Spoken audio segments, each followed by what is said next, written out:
안녕하세요, 차분남입니다. 자, 오랜만에 영상 만듭니다. 그동안 뭐, 안 좋은 일도 좀 있었고, 네, 아시는 분은 아시겠지만은, 여러 가지 안 좋은 일도 있었고 해서 좀 영상을 좀 쉬었습니다. 좀 쉬고 시장도 좀 안 좋아졌고, 뭐, 그래서 일단 좀 관망하면서 시장을 보고 있었는데, 어쨌든 그동안 말씀드렸던 바이오 종목들이 어쨌든 쭉 올라와주면서 계좌 방어는 어느 정도 했다고 저는 보여집니다. 근데 이제 반도체라든지 일기의 주력으로 가지고 계셨던 분들 같은 경우에는 지금 타격이 많이 크죠. 엔비디아 실적이 이제 뭐 좋게는 나왔지만은 시장 기대치는 못 미친다. 그거는 제가 계속 말씀드렸죠. 그래서 시장 기대치만큼 안 나오고 결국에는 확실하죠. 그 젠슨왕이 이제 자기 지분을 팔았다는 거는 어느 정도 회사 쪽에서도 고점이라고 생각하고 팔았다고 보시면 됩니다. 그래서 우리가 이제 과도한 기대감으로 생각해서 더 갈 것이다 생각하시는 분들, 거기에 베팅하셨던 분들은 지금 어느 정도 리스크 관리 좀 해야 되는 상황이죠.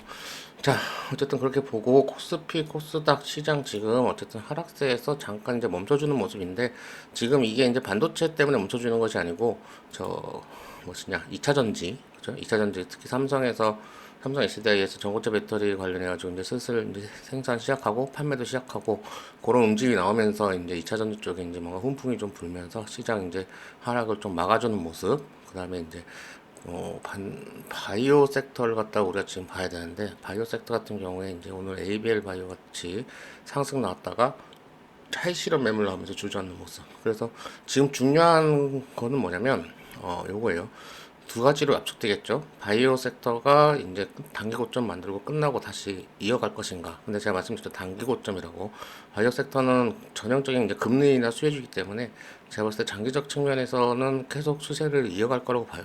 그래서 지금 이 단기적 고점에서 조정을 잘 버텨내면 다시 상승이 나올 거라고 봅니다. 그리고 이제 바이오 섹터 말고 2차 전지 섹터가 과연 지금 이제 반등이 시작될 것인가. 그렇게 두 가지 관점에서 봐야 될 것 같아요.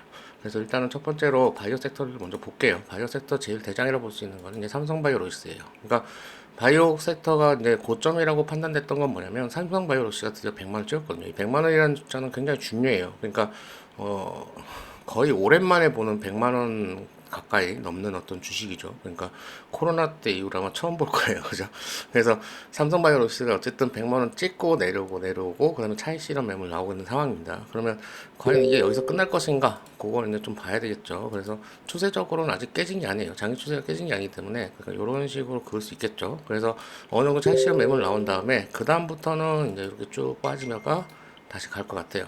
네, 저는 그렇게 보고 있습니다. 그래서 어쨌든 이 하락을 갖다가 잘 판단하시고 20선 반등이라든지 바이오 섹터 만약 계속 살아있다고 가정하면 네, 20선 반등이라든지 그런 생각하시면 한 이틀 하루 이틀 정도 조정 주고 갈 것 같아요. 그럼 그 사이에 이제 항상 시장은 주도 섹터가 있기 마련이죠. 그래서 그 사이에 이제 바이오 섹터가 빠진 돈들이 과연 어디로 흘 것인가. 그래서 1차적으로는 지금 어디로 가고 있냐면은 2차 전지로 가고 있어요. 그죠? 그래서 2차 전지를 피신했던 돈들이 다시 또 빠져서 바이오 섹터였고 바이오 섹터가 장기적으로 쭉 올라갈 것이다. 저는 일단 이렇게 보고 있습니다. 그래서 우리가 좀 지켜봐야 될 거는 이런 바이오 섹터 중에서 삼성바이오로직스라든지 그다음에 셀트리온 큰 형님이죠. 근데 셀트리온은 어쨌든 그 기업 합병 문제들이 좀 있기 때문에 그거에 좀 영향을 좀 있을 것 같고 그다음에 HLB가 이제 한번 터질 때가 됐어요. 네, 그래서 아마 10월 달인가 그렇죠. 예, 일정이 그죠. 그래서 HLB도 있고 그 다음에 이제 오늘 ABL 바이오가 상승 나왔다 이렇게 눌러주고 있잖아요. 그죠? ABL 바이오 이거 근데 우리가 예전에 한번 경험했어요. 어느 때 경험했죠? 유한양행 때 경험했습니다. 그래서 유한양행을 좀 봐야 되는데 유한양행 자, 유양양일 때 요때 생각하시면 돼요. 요때 이제 상승 나와주고 돌파 나와주고 다시 쭉 주저앉았어요. 그죠? 그런데 다시 이거 분노의 뭐예요? 분노의 상승 나면서 5선 지켜주면서 그냥 쭉 이렇게 올라갔잖아요. 그죠? 그래서 이런 부분들 감안했을 때 제가 봤을 때 ABL 바이오가 여기서 끝날 것 같진 않아요. 지금 보면은 기간 물량들 아직 여전히 남아 있고요. 그죠? 물론 오늘 기간이 좀 팔긴 했어요. 좀 팔긴 했는데 아니네요. 기간 오늘 샀네요. 그죠? 오늘 기간 요 과정에서도 기간이 샀다라는 거는 요 다시 말올릴 가능성이 굉장히 큽니다. 못해도 요 중간 한 요 정도. 네. 그래서 ABL 바이오 지금 물리시는 분들 많을 텐데 아직 걱정할 땐 아니다. 밑에서 이제 더 잡고 이렇게 거래량 많이 터진 거는 결국에는 뭐야 변동성을 꼭 가져오기 마련이다. 그래서 어 제가 봤을 때는 요 박스 하단 여기죠, 그죠? 32,500원 아래까지 밀렸다 다시 올라올 수 있는데 지금 보면은 어쨌든 한번 개미들이 경험을 했기 때문에 밑에서 다시 이렇게 올라오는 모습이죠. 그죠? 전일 고가 찍어주고 다시 올라오는 모습. 그래? 그래서 이런 부분 봤을 때 계속 지켜봐야 된다. 바이오 섹터 아직 죽은 것이 아니다. 그렇게 보여주고, 바이오 섹터 하면은 그럼 또 생각나는 게 또 뭐가 있죠?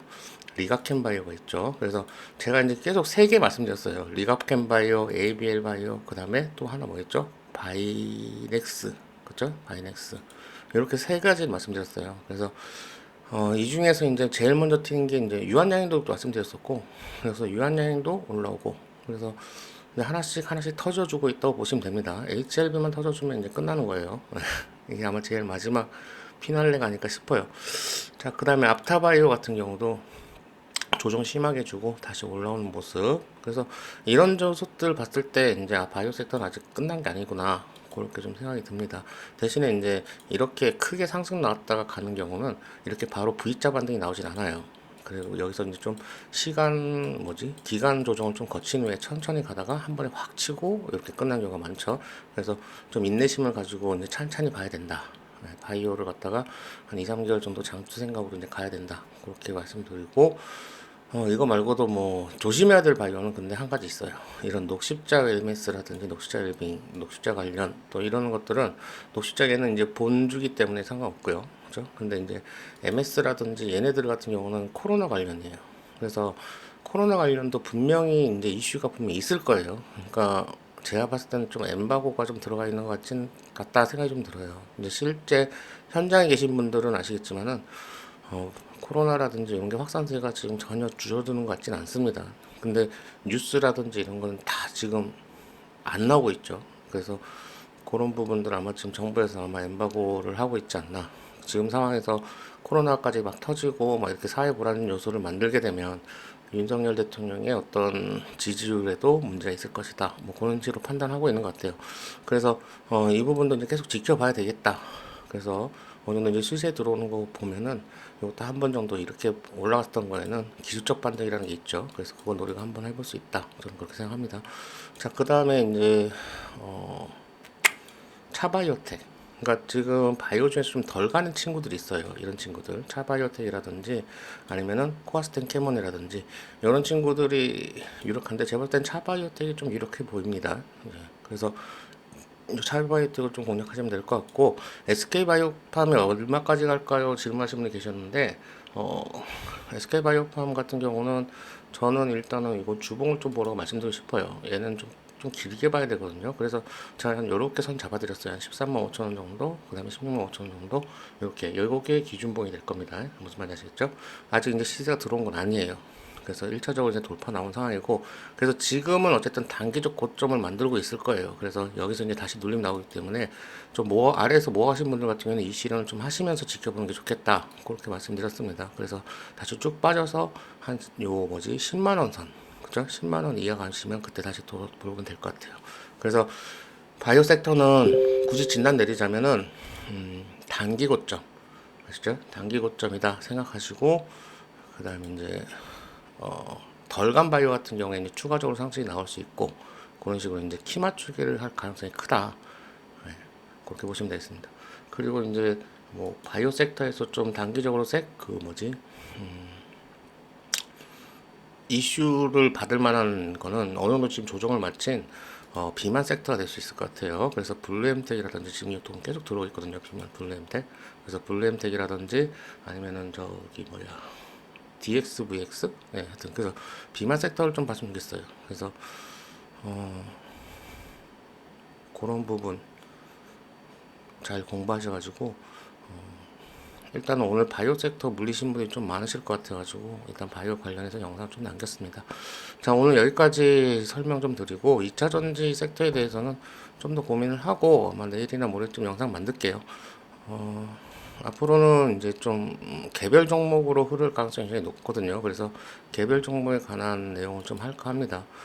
그래서 그런 부분들 컨텐츠 뭐 여러 가지 생각하고 있으니까 기다려 주시면 좋은 영상으로 찾아뵙도록 하겠습니다. 감사합니다.